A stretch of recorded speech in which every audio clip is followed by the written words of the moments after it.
Police say he supplied the heroin that killed a man. Now, that suspected dealer is charged with involuntary manslaughter. 9 on your side's Jason Law has more on this investigation that started with a deadly mix of heroin and fentanyl.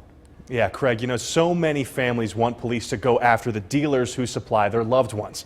The Hamilton County Heroin Task Force does exactly that. They investigate deadly overdoses and try to collect evidence against the dealers. Today, they announced the arrest of a 25-year-old from Cincinnati.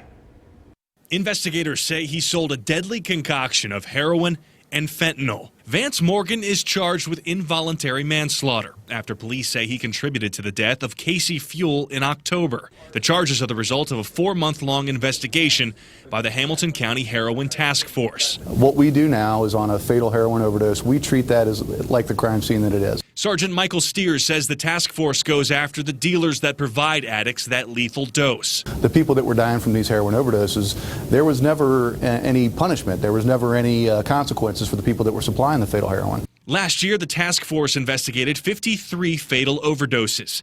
They collected enough evidence to prosecute 9 cases. Steers says most of their investigations center around the dangerous combination of heroin and fentanyl, a synthetic opioid that makes each hit more potent and more lethal. They think they're going out to buy a certain amount of heroin. They actually get fentanyl, which is much more potent, and that's where these fatal overdoses come into play. Vance Morgan is also charged tonight with 4 counts of aggravated trafficking and corrupting another with drugs.